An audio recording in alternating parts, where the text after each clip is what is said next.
Hello students, good morning. SID online classes में आपका स्वागत है। मैं के सिंह चाहर आज आपको 12th class UP board 12th class का जो बोर्ड एग्जाम है बहुत ही इंपॉर्टेंट रहने वाला है। तो स्टूडेंट्स इस वीडियो को अंत तक देखें बिना स्किप किए। तो सबसे फर्स्ट में मैं आपको बताता हूं कि हमारी जो प्रोज पोएट्री एंड सप्लीमेंट्री ये 3 पार्ट है। जो हमारी बुक्स है इसमें 3 पार्ट हैं और तीनों पार्ट जो है तीनों पार्ट्स के अलग अलग चैप्टर्स हैं, अलग अलग राइटर हैं, पोएट हैं। तो दोस्तों सबसे पहले मैं आपको ये बताना चाहूंगा ये जो चैप्टर्स हैं और इनके राइटर्स। तो सबसे पहला है द लास्ट लेसन। ये प्रोज का चैप्टर है। सबसे फर्स्ट में मैं आपको प्रोज का बताने वाला हूं, द लास्ट लेसन। इसका जो राइटर हैं एल्फोंस डॉटेट। सेकंड चैप्टर है इसका last spring, story of stolen childhood. बचपन की चोरी की कहानी है, एनिस जंग के द्वारा लिखी गई है। ये एनिस जंग भी बोलते हैं। नंबर 3 है आपका डीप वाटर गहरा पानी, विलियम डगलस। ये रचना किसकी है? विलियम डगलस की। 4th चैप्टर है आपका the rat trap, Selma Lagerlof द्वारा लिखित है ये। इंडिगो नेक्स्ट है आपकी स्टोरी इंडिगो। ये लुइस फिशर द्वारा लिखी गई है। ये किसके द्वारा है? Louis Fischer. अब है दोस्तों आपका पोएट्री, माई मदर एट 66। इसके जो पोएट है वो है कमला दास। सेकंड है आपका an elementary school classroom in the slum. क्या है? An elementary school classroom in the slum. इसके जो पोएट हैं वो है स्टीफन स्पेंडर।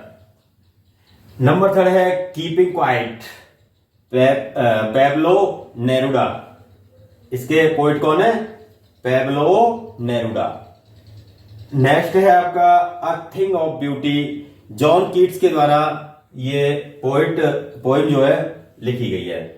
नंबर 5 है आंट जेनिफर्स टाइगर, एड्रीने रिच द्वारा ये जो कविता है लिखी गई है। ये पोएम किसकी है?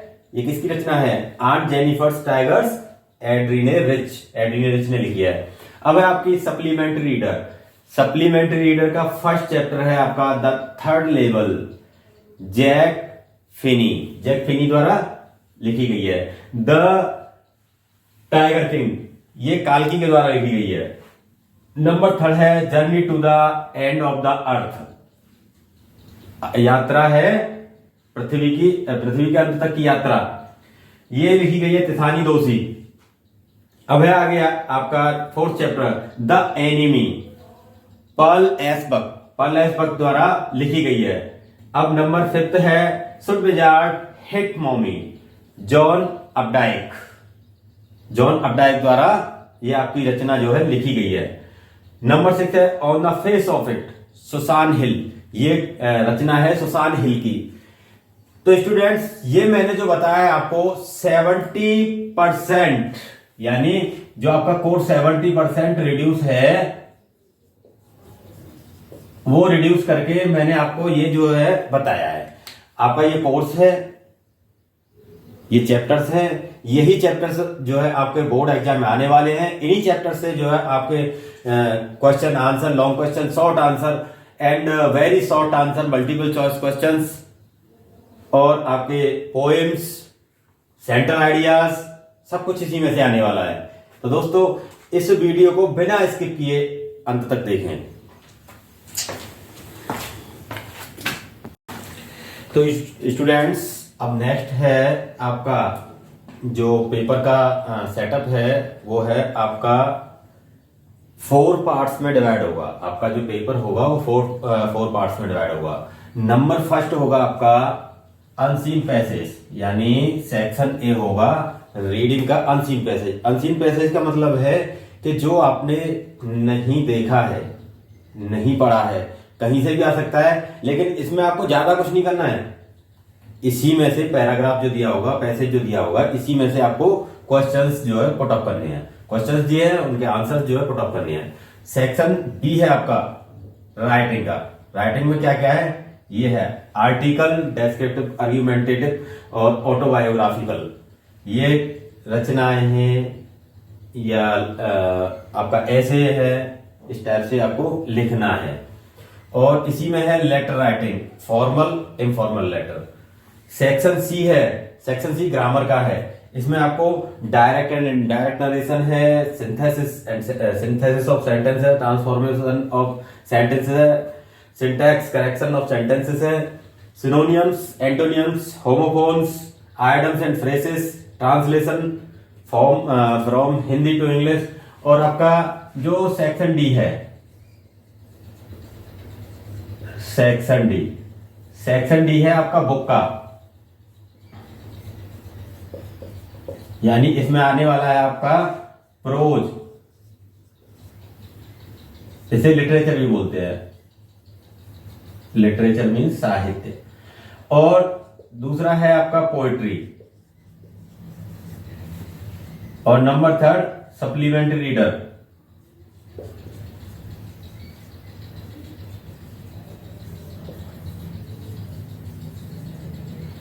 ये चीजें जो है आपके एग्जाम में आने वाली हैं। तो ये तो आपका जो एग्जाम का पैटर्न है, यानी एग्जाम इस तरीके से आने वाला है। इस तरीके से आपका जो है पेपर डिवाइड होगा 4 पार्ट्स में।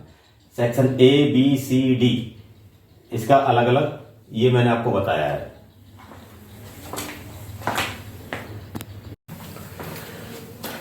स्टूडेंट्स, अब है आपका सेक्शन ए, अनसीन पैसेज। इसमें आपको अच्छे तरीके से ये रीड करना है, फिर आपको इसके आंसर्स जो है पुट अप करने हैं। क्वेश्चंस दिए हैं इसके और आंसर्स आपको इसी पैसेज में से जो है लेना है। Obvious examples of deficient infrastructure include poor drainage और water catchment which may result in habitat suitable for certain mosquitoes and inadequate or intermittent pressure operation of potable water distribution networks which permit the entry of pathogens and other contaminants. Such factors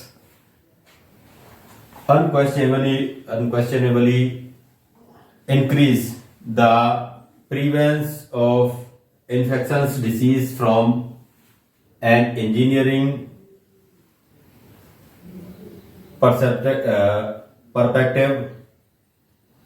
Innovative, although not necessarily complex, infrastructure is essential to reduce water-related diseases, especially in urban areas where population density, financial, institutional and other constraints can preclude elaborate systems. ये जो है, ये पानी का जो खराब होना और उससे जो बीमारियां होती हैं उसके बारे में ये जो बताया गया है। तो अब इसका फर्स्ट क्वेश्चन है, give a suitable title to the above passage. Suitable title to the above passage. ये सुइटेबल जो है, सुइटेबल लिटिल जो है किससे मिलती है, मतलब तो इसका आंसर है सुइटेबल लिटिल इज इंफ्रास्ट्रक्चर। अब सेकंड क्वेश्चन है, what is the result of deficient water infrastructure. Answer इसका, deficient water infrastructure creates suitable habitat for certain mosquitoes. अब थर्ड क्वेश्चन है, how does the inadequate operation of potable water give birth to serious illness. inadequate operation of potable water permits entry of pathogens which gives birth to serious illness, गंभीर बीमारी को जन्म देता है ये जो है। नंबर 4 है which technique should be adapted to water related diseases। Answer है infrastructure should be adapted to reduce water related diseases। ये जो है आपका अनसीन पैसेज इस तरीके से आते हैं और उसमें वर्ड जो यूज किए जाते हैं वो कुछ इस तरीके से यूज किए जाते हैं जो आपको सिनोनियम्स में मिलते हैं।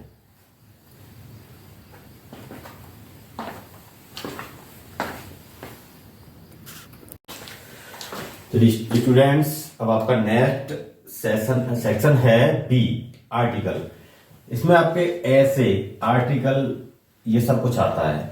तो मैं आपको बहुत ही इंपॉर्टेंट, जो कि बार बार जो है एग्जाम में आता है, बहुत ही इंपॉर्टेंट ऐसे बताने वाला, बहुत ही मोस्ट इंपॉर्टेंट टॉपिक है ये है importance of environment in our life. Environment and development, यानी ये मैंने 4 तरीके से लिखा है। ये 4 चीजें, 4 टॉपिक लिखे हैं इसमें। ये जो है 4 टॉपिक्स, ये जो है ये किसी भी तरीके से आ सकता है। Importance of environment in our life, environment and development, environment pollution, problem of pollution, यानी ये इसी में है। एनवायरमेंट होता है हमारा वातावरण, तो हमारा वातावरण जो है किस तरीके से दूषित होता है, किन किन चीजों से दूषित होता है, मेन फैक्ट्स ऑफ पॉल्यूशन, ये सभी चीजें जो है इसमें आने वाली हैं। तो आपको इसे करने से पहले, सबसे पहले आपको इस टॉपिक पे कुछ लिखने से पहले कि आपने क्या लिखना है इस टॉपिक में, तो सबसे पहले आपको ये जो है बड़े अच्छे तरीके से रीड करना है, माइंड सेटअप करना है कि हमें इसमें 100 से 150 वर्ड तक कैसे, किस तरीके से लिखना है, क्या लिखना है। यानी आपका जो टॉपिक है उसके मेन पॉइंट्स क्या क्या हैं। तो सबसे पहले हम इस टॉपिक के बारे में देख लेते हैं, importance of environment in our life.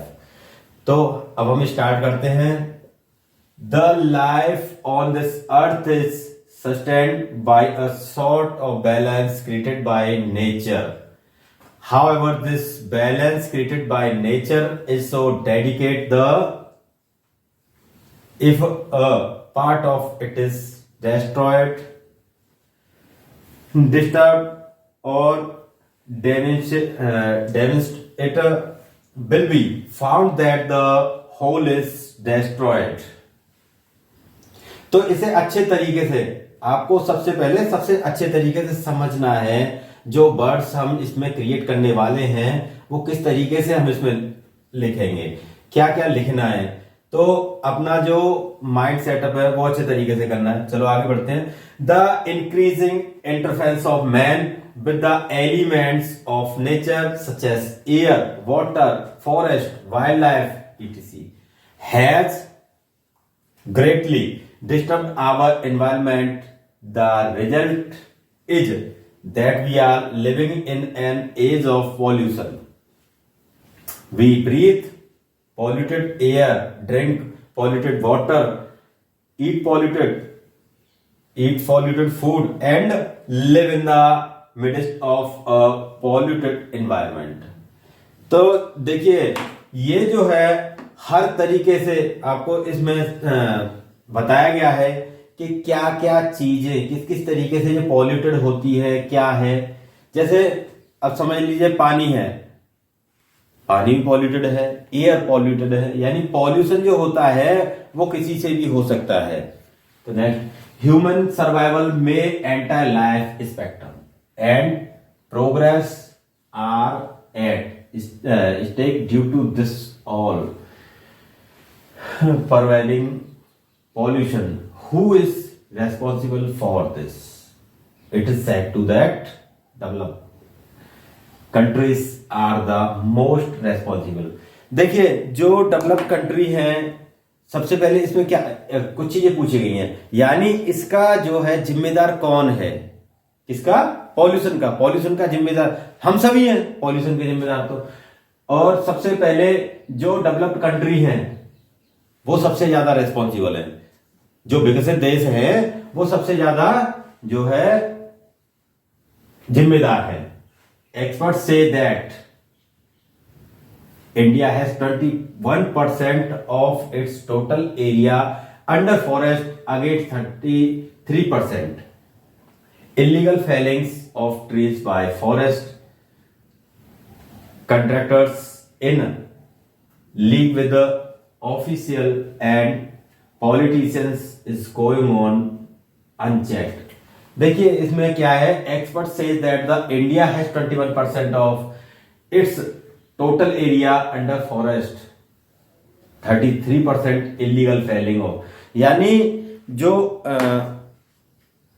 Illegal तरीके से जो पॉल्यूशन जो फैलता है, जो पेड़ों के इलीगल तरीके से कटने के कारण भी पॉल्यूटेड होता है, अलग उल्टा सीधा डाल दिया।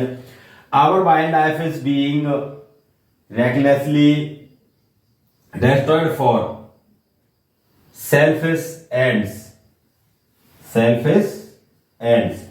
with fast dwindling of forest and wildlife. There has been a serious determination in the quality of life and ecology. Indiscriminate felling of trees and destructions of forest are causing disastrous floods, soil erosion, frequent drought, spread of desert area, cancelling loss of crops and huge damage to life and property every year। तो आपको ये जो लिखने हैं 100 से 150 word तक लिखे हैं। आपको अच्छे तरीके से टॉपिक जो है उस टॉपिक के लिए माइंड सेट करना है। जिस तरीके से इसमें जो लिखा हुआ है ये एक पैटर्न है, ऐसे ही पैटर्न पे आपको, और ये एक चीज और, ये वेरी इंपॉर्टेंट टॉपिक है, ये आता है, आएगा, ये जो है आएगा।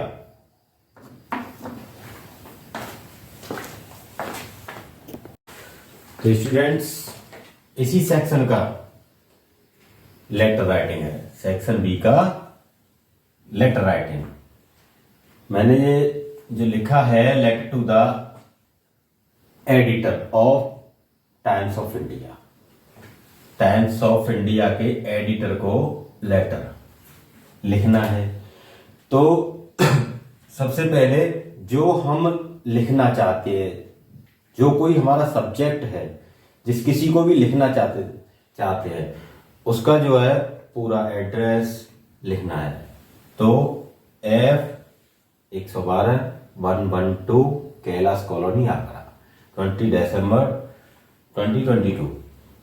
अब यहां से स्टार्ट होता है ये द एडिटर, ये एड्रेस है अभी, the editor the Times of India, Bahadur Shah Zafar Marg, ITO, New Delhi 110002। अब सब्जेक्ट क्या है, nuisance caused by loud speakers यानी तेज आवाज के कारण उपद्रव। Sir, through the column of your esteemed newspaper, I would like to bring to the notice of the concerned authorities the nuisance created by loudspeaker in our city। यानी हमारे जो शहर है, हमारा जो सिटी है, उसमें तेज आवाज लाउड स्पीकर्स के कारण जो है उपद्रव पैदा हो रहा है, परेशानियां पैदा हो रही हैं। A recent incident involving loud speakers was instrumental in triggering a quarrel among the people. लोगों में झगड़ा भी हो रहा है। In a religious procession the loud speakers were blaring out of a high volume. धर्म के नाम पे, यानी एक धर्म से दूसरे धर्म के लोग जो है आपस में झगड़ा कर रहे हैं। When some people complained about it, कुछ लोगों ने, कुछ व्यक्तियों ने इसके खिलाफ जो है शिकायत भी दर्ज कराई है। It led to a fight between them, और इसको लेकर उन दोनों पक्षों में झगड़ा भी हुआ है। Around 5 people were injured and the police had to intervene. It led to fight between them. Around 5 people were. इस पूरे मामले में 5 लोग क्षतिग्रस्त हुए हैं, इंजर्ड हुए हैं, चोटें आई हैं उनको। Also the board exams are about to start. Board के जो एग्जाम्स हैं, पेपर हैं, वो भी प्रारंभ होने वाले हैं। Students are busy in their preparations. विद्यार्थी अपने तैयारियों में जुटे हुए हैं, उस कारण व्यस्त हैं। The study till late night and during early morning. रात्रि को देरी तक और सुबह जल्दी जो है विद्यार्थी अपनी तैयारी करते हैं। And it is during these times that loud speakers Blair out loud disturbing the concentration of the students. बच्चों के ध्यान केंद्रित के समय पर, यानी सुबह शाम रात्रि जब भी ये होता है, जब भी बच्चे तैयारी करते हैं, उस टाइम पे उसकी लाउड नॉइज की वजह से बच्चों को व्यवधान उत्पन्न होता है। Also since it is election times, ये चुनाव का भी समय है। So during day time also contestants give speech which are transmitted through loudspeakers causing noise pollution. I request the religious leaders as well as the contestants to act in public interest and stop the use of loudspeakers. Also, the concerned authorities should impose heavy fine on those who indulge in such activities. Students are the future of this country. We should ensure that they are allowed to study in space. ये पूरा जो है letter है, इसमें आपको इस side में your sincerely यानी आपका आज्ञाकारी XYZ यानी आपका नाम, और इस साइड पे डेट, किस डेट में आपने इसको लिखा है। अब इसी सीरीज में हम आगे बढ़ते हैं। आगे की जो सीरीज है वो स्टूडेंट्स, अब आपका सेक्शन सी में है डायरेक्ट एंड इनडायरेक्ट नरेशन। तो सबसे पहले हम जानते हैं नरेशन क्या है। नरेशन, नरेट शब्द से जो है इसकी उत्पत्ति हुई है, और नरेशन का अर्थ होता है कथन, और नरेट का शब्द नरेट का मतलब होता है टू से, यानी कहना। तो अब आप आगे बढ़ते हैं। डायरेक्ट क्या है कि किसी भी व्यक्ति द्वारा कहे गए कथन को किसी दूसरे अन्य व्यक्ति से जो का त्यों हूबहू ऐसा ही कहना डायरेक्ट होता है। और इनडायरेक्ट क्या होता है कि किसी व्यक्ति द्वारा कहे गए शब्द को, वाक्य को अपनी भाषा में परिवर्तन करना इनडायरेक्ट नरेशन होता है। अब इसमें कौन कौन से टेंस जो है काम करते हैं, कौन कौन से नहीं करते हैं, वो मैं बताऊंगा कौन कौन से टेंस किस किस टेंस में जो है चेंज होते हैं। प्रेजेंट टेंस यानी सिंपल प्रेजेंट आपका सिंपल पास्ट में चेंज हो जाता है। और आपका प्रेजेंट कंटिन्यूअस पास्ट कंटिन्यूअस में चेंज हो जाता है। प्रेजेंट परफेक्ट आपका पास्ट परफेक्ट में चेंज होता है। Present perfect continuous past perfect continuous में चेंज होता है।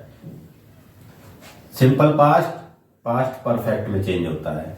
Past continuous past perfect continuous में चेंज होता है। और पास्ट परफेक्ट में कोई भी चेंजिंग नहीं होती है। पास्ट परफेक्ट कंटिन्यूअस में कोई चेंजिंग नहीं होती है। फ्यूचर सिंपल फ्यूचर यानी जिसमें विल आता है, विल को चेंज कर देते हैं वुड में, बाकी जो का त्यों है। फिर है फ्यूचर कंटिन्यूअस विल बी को चेंज करते हैं वुड बी में। फ्यूचर परफेक्ट विल हैव को वुड हैव में। Future perfect continuous will have been को चेंज कर देते हैं वुड हैव बीन में। अब इससे आगे इसमें आपका आता है रिपोर्टेड स्पीच है, रिपोर्टिंग स्पीच है, रिपोर्टिंग वर्ब है, रिपोर्टिंग ऑब्जेक्ट है। तो सबसे पहले जानते हैं हम रिपोर्टेड स्पीच। कॉमा के अंदर आए वाक्य को रिपोर्टेड स्पीच कहते हैं। कॉमा के अंदर आए हुए वाक्य को रिपोर्टेड स्पीच कहते हैं। और रिपोर्टेड स्पीच वाक्य का वह हिस्सा है जिसे जैसा लिखा है वैसा का वैसा ही लिखते हैं। रिपोर्टेड स्पीच वाक्य का कौन सा हिस्सा है? जैसे ये है I said I was busy yesterday, ये कॉमा के अंदर का हिस्सा है तो ये ऐसा का ऐसा ही लिखा जाएगा। रिपोर्टिंग स्पीच कॉमा के बाहर का जो हिस्सा होता है उसे रिपोर्टिंग स्पीच कहते हैं। जैसे ये है आई सेड क्या है? कॉमा के बाहर का हिस्सा, इसे रिपोर्टिंग स्पीच कहते हैं। जैसे example he said to me, ये क्या है? ये बाहर का हिस्सा है तो इसे क्या बोलेंगे? Reporting speech. अब है रिपोर्टिंग वर्ब क्या होता है? वक्ता द्वारा जिस वर्ब का प्रयोग किया जाता है उसे रिपोर्टिंग वर्ब कहा जाता है, उसे रिपोर्टिंग वर्ब कहते हैं। ठीक है। He said to me inverted comma start I am fine inverted comma बंद। अब इसमें ही सेड यानी सेड जो है क्या है? वर्ब है, इसे रिपोर्टिंग वर्ब बोलेंगे। ही सेड यानी सेड जो है, सेड क्या है? Reporting verb. अब रिपोर्टिंग ऑब्जेक्ट वक्ता कथन जिससे कह रहा है, कथन जिससे यानी किसी अन्य व्यक्ति से कह रहा है, उस ऑब्जेक्ट को रिपोर्टिंग ऑब्जेक्ट कहते हैं। क्या कहते हैं? रिपोर्टिंग ऑब्जेक्ट कहते हैं। जैसे he said to me, he said यानी उसने मुझसे कहा, तो किसने? He said to me, she said to me क्या है? तो इसमें मी जो है क्या है? Object, reporting object.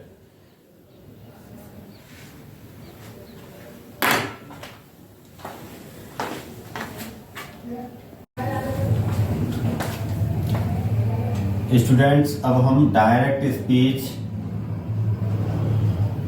के जो टेंस हैं उनको इनडायरेक्ट स्पीच में कैसे चेंज करते हैं, क्या क्या चेंजिंग होती है वो जानेंगे। तो सबसे पहले simple present.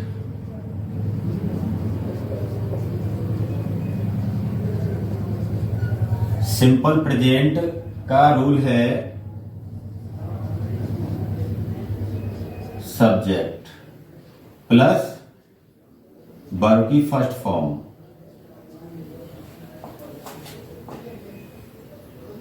Plus object.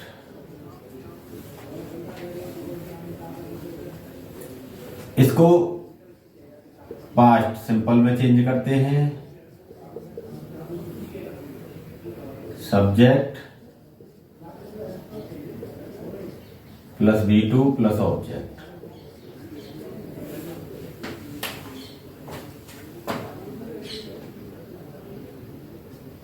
Present continuous. Present continuous. Present continuous का रूल है subject plus is am are plus V1 plus ING plus object. इसको पास्ट कंटिन्यूअस में चेंज करते हैं। पास्ट कंटिन्यूअस का रूल है subject plus was were plus V1 plus ING plus object.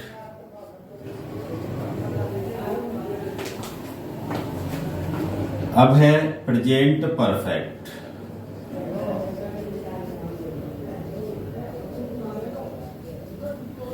Present perfect का rule है subject plus has have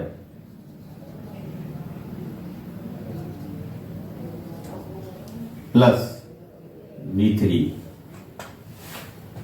plus object.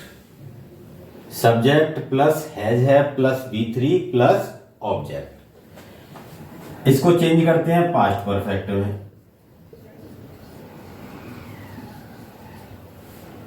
Past perfect इसका rule है subject plus had plus V3 plus object. अब है past present perfect continuous. Present perfect continuous इसका rule है subject plus has been have been plus V3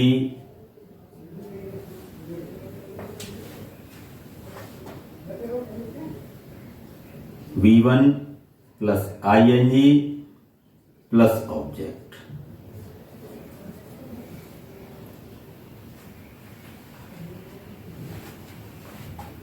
ये change होता है past perfect continuous में।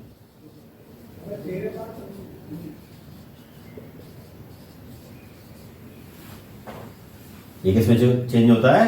पास्ट परफेक्ट कंटिन्यूअस में। इसका रूल है subject plus had been plus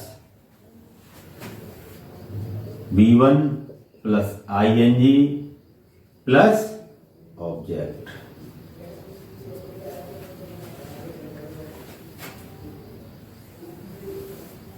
अब है सिंपल पास्ट।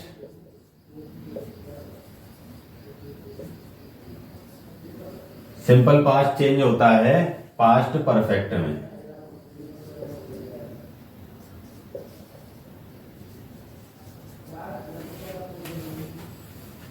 सिंपल पास्ट का रूल है subject plus V2 plus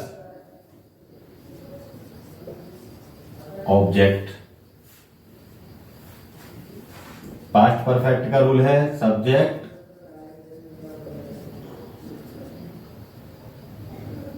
plus had plus V3 plus object.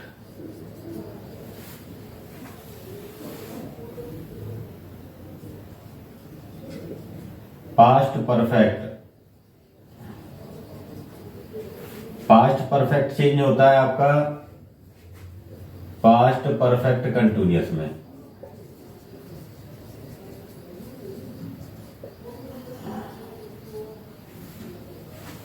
Past perfect का रूल है subject plus had been plus had plus V3 plus object. Past perfect continuous का rule है subject plus had been plus V1 plus ING plus object.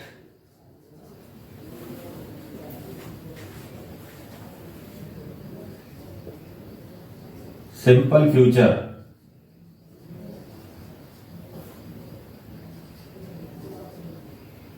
Simple future है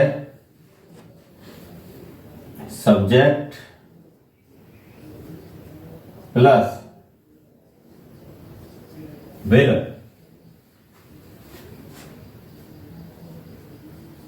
cell plus V1 plus object.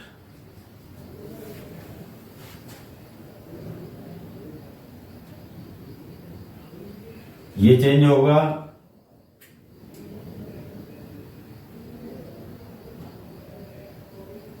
Subject plus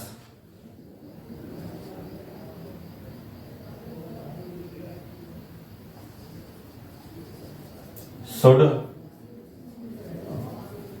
would be plus V1 plus object.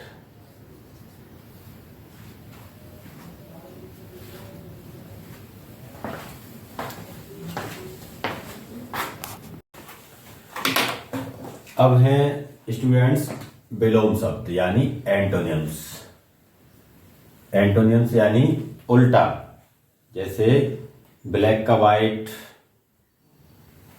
ऐसे ही करेज, करेज means होता है साहस, fear का means होता है डर, ऐसे डायनामिक, डायनामिक का स्टैटिक।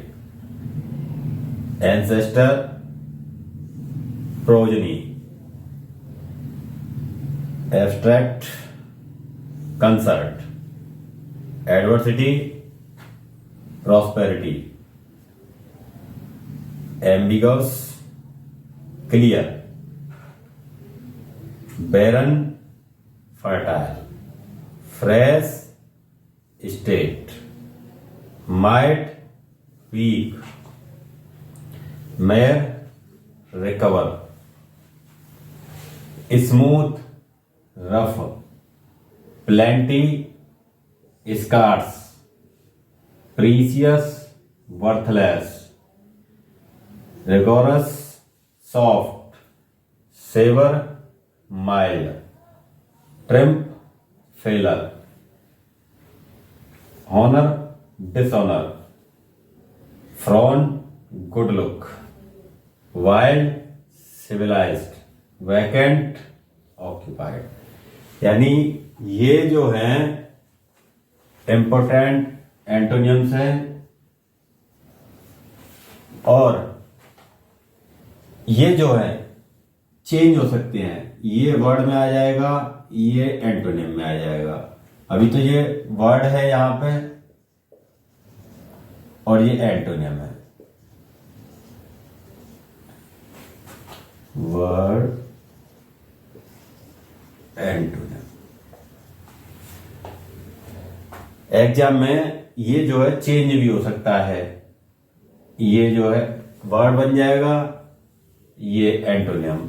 यानी आपको वर्ड दिया होगा, उसका एंटोनियम आपको लिखना है कि एंटोनिम्स क्या है इसका, ऐसे लिखना है। तो ये वर्ड का वर्ड भी रह सकता है और ये वर्ड का एंटोनियम भी हो सकता है। तो इस तरीके से ये जो है आपके इंपॉर्टेंट एंटोनिम्स हैं।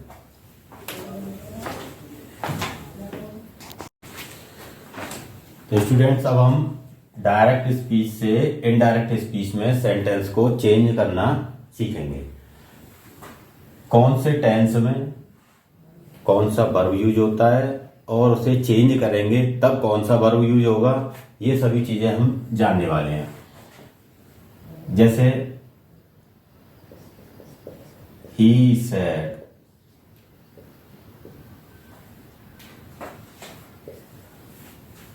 I read a book। क्या लिखा है? He said I read a book। ये किसका है, ये जानना है सबसे पहले। ये टेंस, वो सेंटेंस जो दिया है वो किसका है, यानी डायरेक्ट स्पीच में जो लिखा है उसे इनडायरेक्ट स्पीच में बाद में चेंज करेंगे। पहले देखेंगे, रीड करेंगे कि सेंटेंस में जो लिखा है वो कौन से टेंस का है। तो ये प्रेजेंट का है, सिंपल का। अब हम इसे चेंज करेंगे तो पास्ट में चेंज करते हैं। कौन से में? सिंपल पास्ट में। He said that he read a book। जब हम पास्ट में चेंज करते हैं तो क्या होता है, वर्ब का सेकंड फॉर्म, रीड का रीड ही है सेकंड फॉर्म।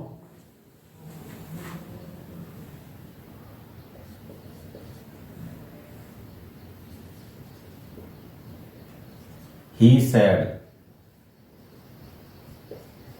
I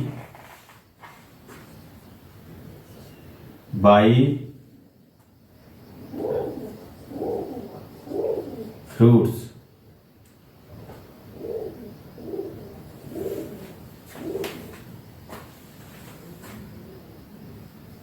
ये भी किसका है? प्रेजेंट का। अब इसे हम चेंज करेंगे तो कैसे होगा? पास्ट में चेंज होगा, सिंपल पास्ट में। He said that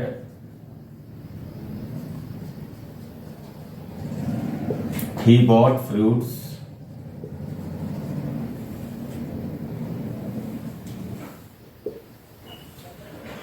और एक और मेन चीज, comma, inverted comma, full stop, ये जो है बहुत मेन है। इनको सही प्रॉपर जगह पर लगाना है।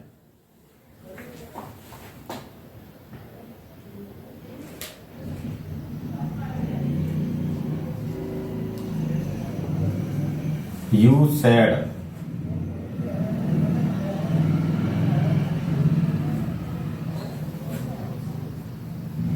I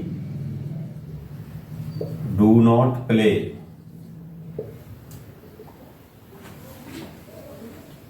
You said I do not play। अब क्या करना है? पहले देखिए कौन सा टेंस है, कौन से टेंस का कौन सा सेंटेंस है। अब इसे हम किस टेंस में चेंज करेंगे? You said that, you said that। अब ये है प्रेजेंट का negative, I did not play। You did not play, यानी You said that I do not play। तो ये You said that you did not play, I को you में change हो जाएगा।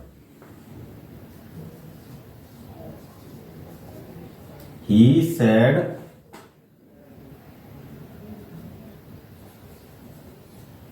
she does not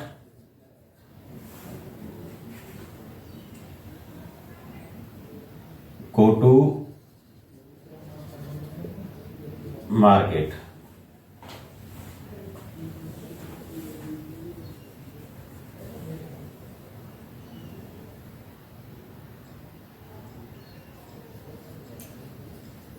he said that she did not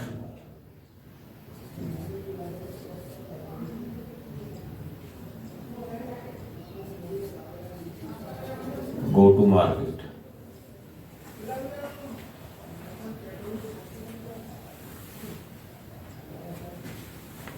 ये present का simple present का सिंपल पास्ट में चेंज हो गया।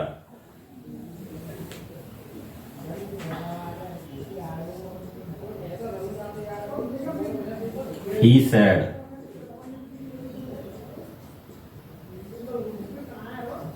I am reading a newspaper. क्या है? He said, I am reading a newspaper. अब ये कौन से टेंस का है?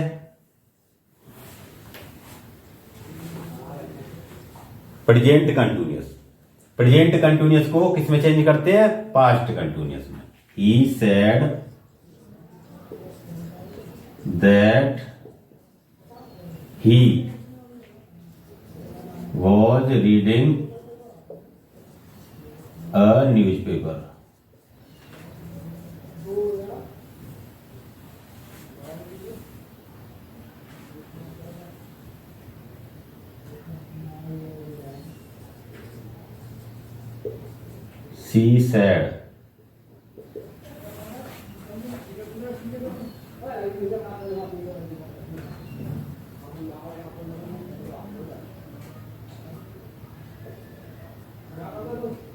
She said, he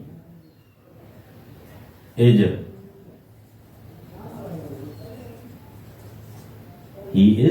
learning. She said that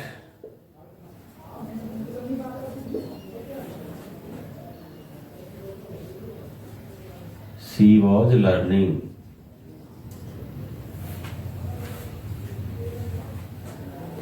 present का पास्ट में चेंजिंग, यानी प्रेजेंट कंटिन्यूअस का पास्ट कंटिन्यूअस में changing.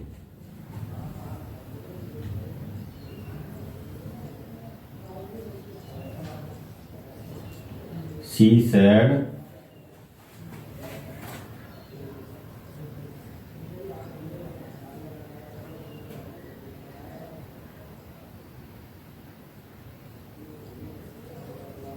he has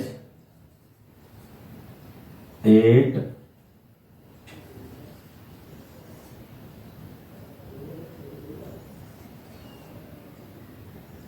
mangoes.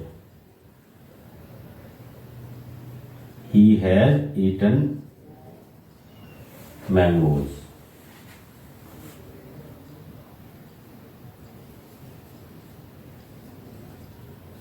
She said that she had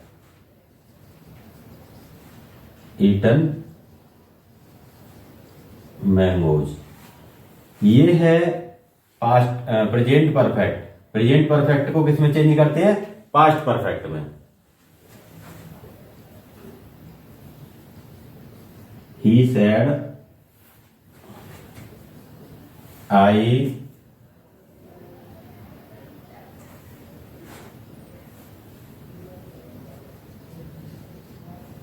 beaten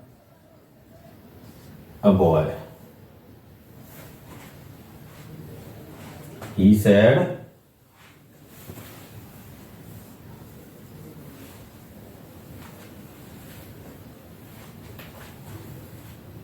I have beaten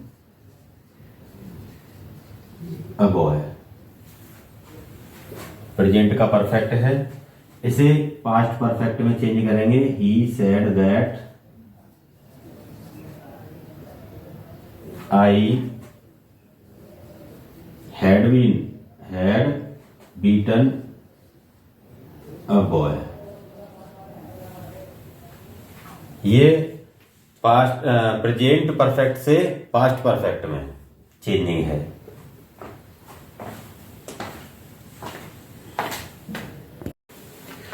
तो स्टूडेंट्स, अब मैं आपको सिनोनियम्स बताऊंगा। सिनोनियम्स यानी पर्यायवाची, एक जैसे अर्थ वाले, समानार्थी। ये वर्ड है, ये सिनोनियम्स है, और ये मीनिंग है। जो हिंदी में लिखा है ये मीनिंग है, अर्थ है इसका। अबंडन, अबंडन का है फोर्सेक यानी त्यागना। ये है बैन, बैन का है कर्स, इसका मतलब है श्राप। एपोलॉजी, इसका है पार्डन यानी क्षमा। कैंडिड, कैंडिड का है फ्रैंक, निष्कपट। कंसील, कंसील का है हाइड, हाइड यानी इसका मतलब है छिपाना। डिफेंड, प्रोटेक्ट यानी इसका अर्थ है रक्षा करना, यानी डिफेंड का मतलब है रक्षा करना और प्रोटेक्ट का मतलब ये है रक्षा करना। करप्ट, डिसऑनेस्ट, भ्रष्ट। अटैक, इन्वेंशन, आक्रमण। असेंट, गो अप, आरोहण करना। डिलाइट, प्लेजर यानी आनंद। ड्यूरेबल, लास्टिंग यानी टिकाऊ। ग्रूशम, फियरफुल यानी भयानक। क्वीर, स्ट्रेंज यानी विचित्र। प्रोफिशिएंट यानी एक्सपर्ट, निपुण। प्लेज, ओथ यानी शपथ। फॉल्सहुड यानी झूठ, लाई। रेज, एंगर यानी क्रोध। पेरेनियल, लास्टिंग, बहुवर्षीय। ये लास्टिंग वर्ड पहले भी आया है ड्यूरेबल का, यानी लंबे समय तक चलने वाला, बहुवर्षीय। समिट, पीक यानी चोटी। ये जो मैंने बताए हैं इसमें सिनोनियम्स जो बताए हैं, वर्ड और सिनोनियम्स, इसके अपोजिट भी हो सकती हैं। जैसे मैंने जो सिनोनियम्स लिखा है, ये सिनोनियम्स वर्ड में चेंज हो सकते हैं और वर्ड सिनोनियम में चेंज हो सकते हैं, यानी एक दूसरे के नेगेटिव में जा सकते हैं ये। और इसका जो मीनिंग है, अर्थ है, वो दोनों का सेम है, इसलिए एक दूसरे को ये जो है एक्सचेंज कर सकते हैं। जैसे हाइड है, हाइड का क्या है, कंसील यानी छिपाना। हाइड को हम वर्ड में ले लें और कंसील को सिनोनियम्स में ले लें, तो दोनों का अर्थ एक ही है। ये मोस्ट इंपॉर्टेंट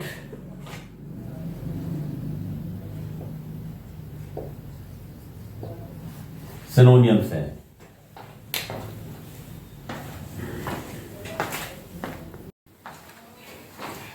अब स्टूडेंट्स, वन वर्ड सब्स्टिट्यूशंस, यानी एक कथन के लिए एक शब्द, जो सेंटेंस होता है उसके लिए एक शब्द जो लिखते हैं।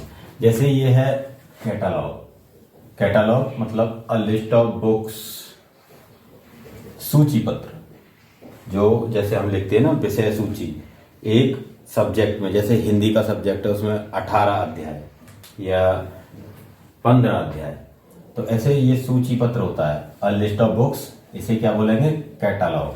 आपके लिए ये आएगा अ लिस्ट ऑफ बुक्स, इसे क्या बोलेंगे, कैटालॉग। कंटेम्परेरी, समकालीन यानी एक ही समय में, belonging to the same time यानी एक समय में। इनक्रेडिबल, अविश्वसनीय, which can not be believed, जिस पर विश्वास न किया जा सके। आउटडेटेड, पुराना। Expire, which is no longer use, जो काफी लंबे समय से यूज न किया गया हो।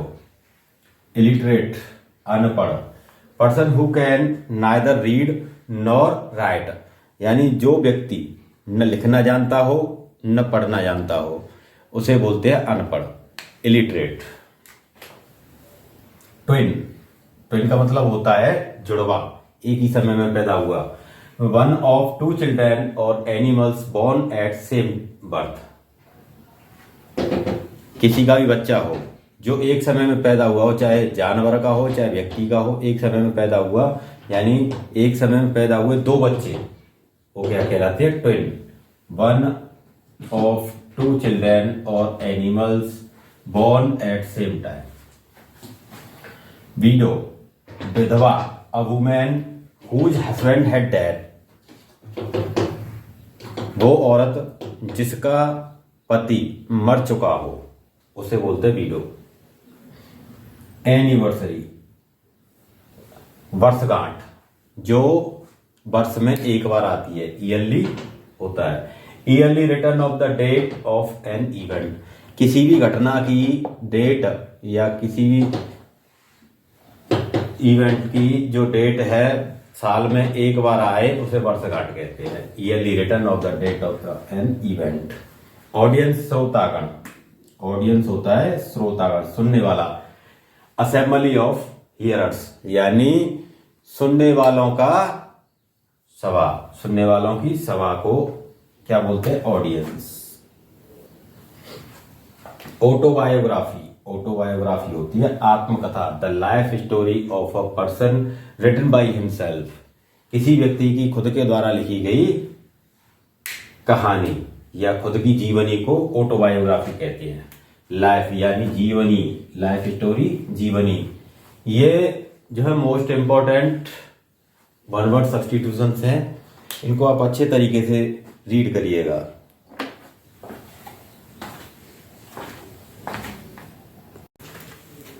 स्टूडेंट्स, अब है होमोफोन्स, वर्ड ऑफ्टन कंफ्यूज्ड, यानी ये शब्द जो है एक जैसे होते हैं बोलने में, इनका जो मीन है वो अलग अलग होता है, तो अधिकतर कंफ्यूजन होती है कि इसका मीन क्या है। जैसे अब ये है अडप्ट, अडप्ट का मतलब है अनुकूल होना। जैसे animals adapt themselves to the climate, यानी जो जानवर हैं खुद को क्लाइमेट के अनुसार जो है अनुकूल करते हैं, खुद के अपनी बॉडी के अनुसार जो है उसको अनुकूलित करते हैं। अब यह है अडप्ट, यानी ग्रहण करना। We have adopted scientific methods of farming to increase our production, यानी we have adopted scientific methods, यानी वैज्ञानिक मेथड जो है हमने लिए हैं अपनी जो फसल है, जो अपनी फसल है उसको, उसका प्रोडक्शन बढ़ाने के लिए। करियर, पेशा, choose a right career for future. अब ये करियर है वाहक, यानी ले जाना। In old days pigeon were used as letter carrier, पुराने समय में कबूतर जो है एक वाहक, पत्र वाहक का कार्य किया करते थे। यानी पिजन को, कबूतर को पहले पुराने जमाने में किस तरीके से यूज किया करते थे? पत्रवाहक के रूप में। चेक, चेक यानी रोकना। जैसे हम कहते हैं कोई भी एग्जाम है तो बोलते हैं कि अपना एडमिट कार्ड दिखाओ, रोकते हैं उसे, इस तरीके से ये चेक है। Check, the teacher check the students while we was copying, जब तक टीचर यानी अध्यापक ने स्टूडेंट यानी विद्यार्थियों को चेक किया तब तक हम अपनी कॉपी कर चुके थे।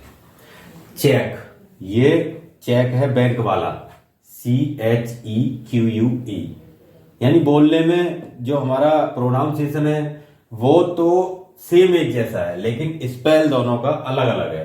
ही issued me a cross cheque, उसने मेरा क्रॉस चेक जो है जारी किया। अब है साइट, उद्धृत करना। I can cite many examples in favour of argument. Site ये स्थान के लिए है। This is the site where I played in my childhood. Human, human होता है मानव। To is human, to forgive is divine, ये ह्यूमन दयालु के लिए है। We should become human to help others, इसका स्पेल है HUMANE और इसका है HUMAN, यानी आपको ये होमोफोन्स जो करने हैं वो कुछ इस तरीके से करने हैं कि जैसे आपको दोनों का स्पेल अच्छे तरीके से पता होना चाहिए, तब हो पाएगा ये अच्छे तरीके से।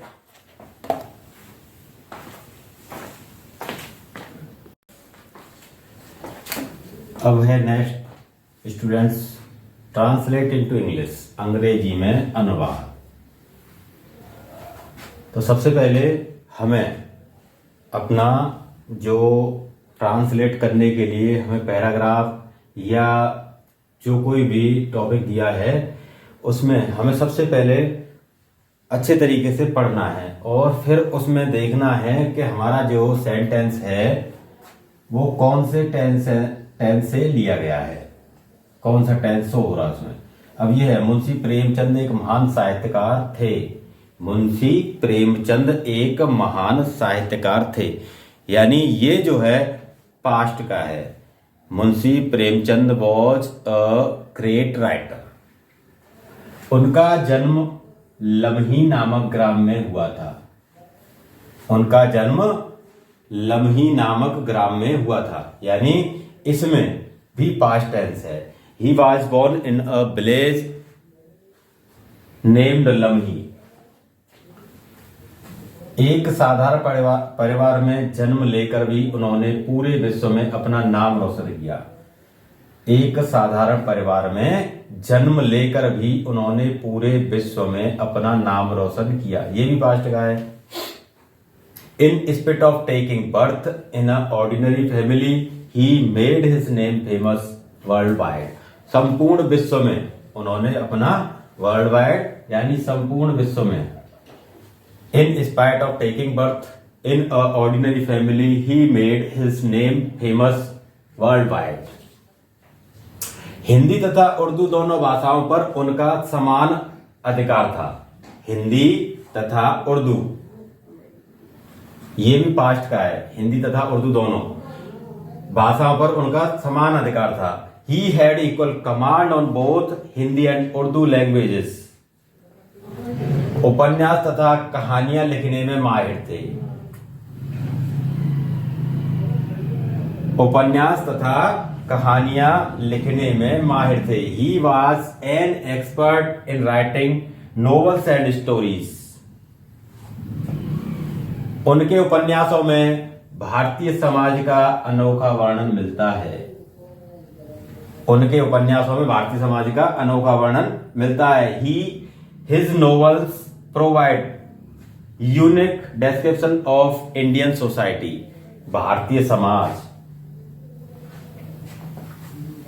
तो इस तरीके से आपका जो है ट्रांसलेट इनटू इंग्लिश आने वाला है।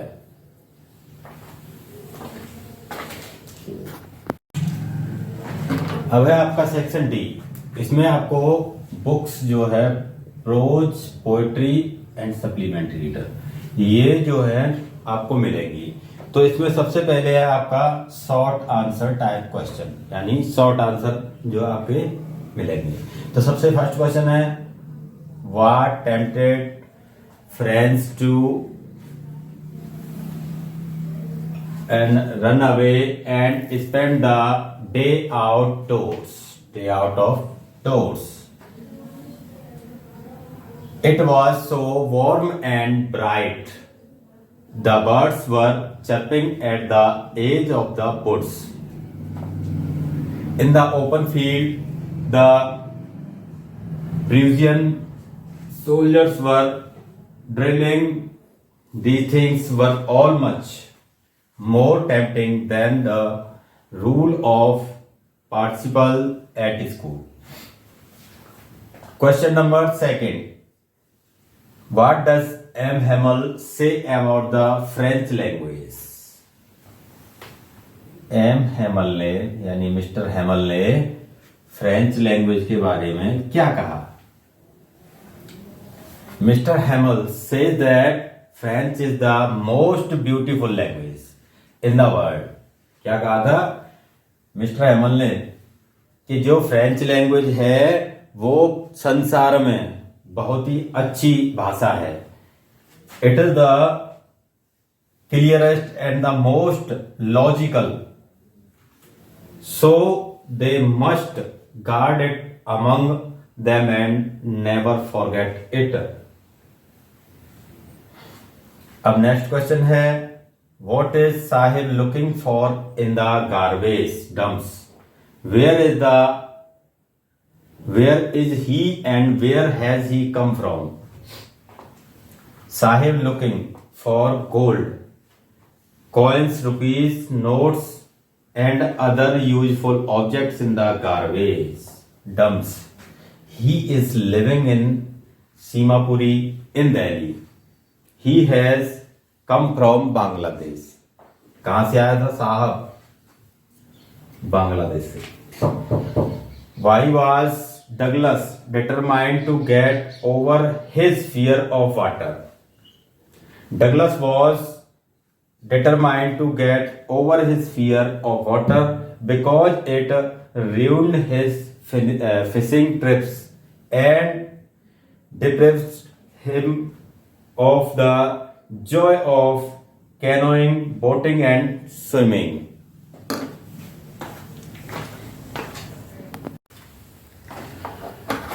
Our next student question. Why did Charlie buy old style currency next day? Charlie had a will to visit Galsburg. He might go there from the third level where he needed old style currency to buy the ticket. This is why he bought old style currency. Our next question, how was the 100th tiger killed? 100वां जो tiger था वो कैसे मरा? क्योंकि वो मरा ही नहीं था. The 100th tiger was never killed. 100वां टाइगर कभी नहीं मारा गया. But it became the cause of king's death. लेकिन वह राजा की मौत का कारण बना.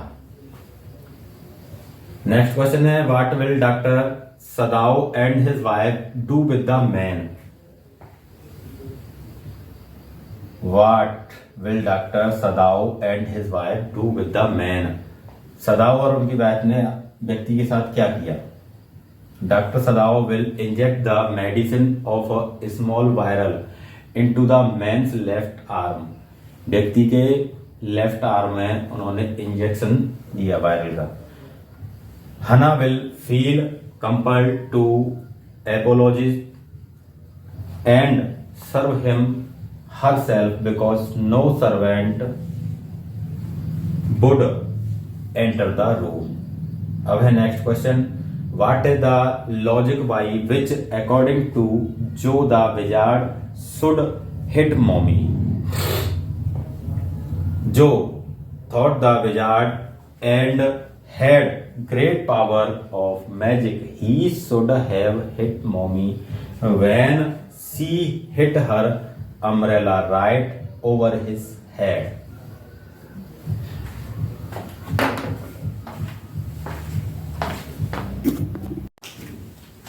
Now, very students, आपका long question. Which two distinct word does the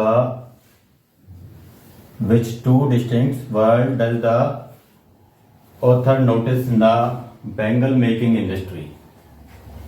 In the bangle making industry, the authors notice the two distinct words.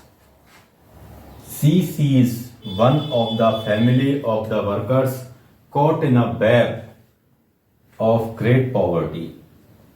They unable to lead a normal life of an average family. On the other hand, she sees a vicious circle of the sahukars and the middleman, the policemen as the keepers of law and order, the bureaucrats and the politicians. They are engaged in their own mean interest in fine pleasure in keeping the other class in poor condition in their own interests.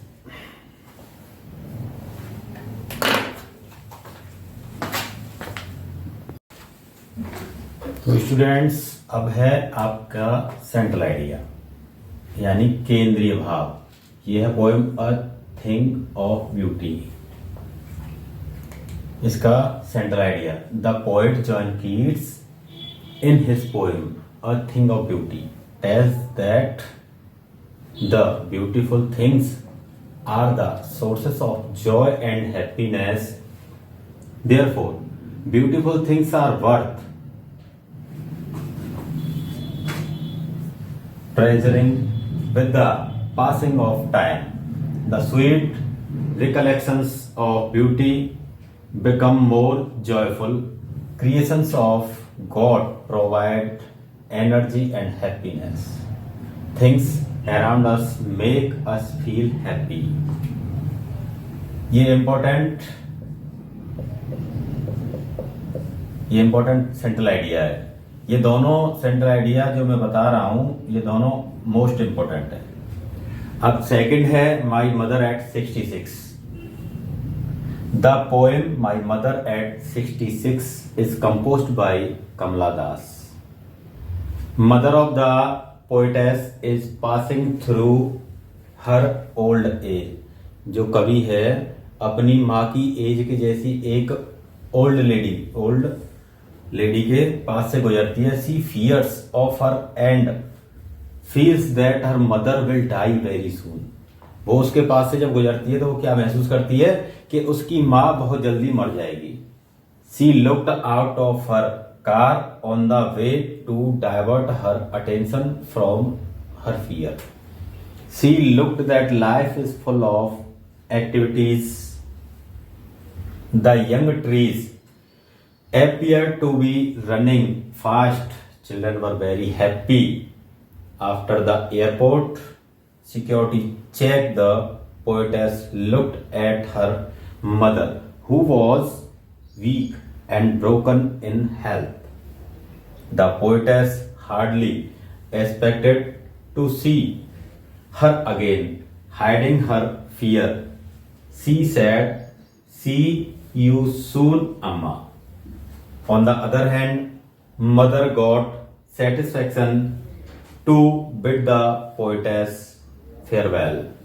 ये जो central ideas जो दोनों हैं, ये आपको बहुत ही अच्छे तरीके से रीड करने हैं, बहुत ही अच्छी तरीके से लर्न करने हैं, जिससे इसमें से आपको सफलता मिलेगी।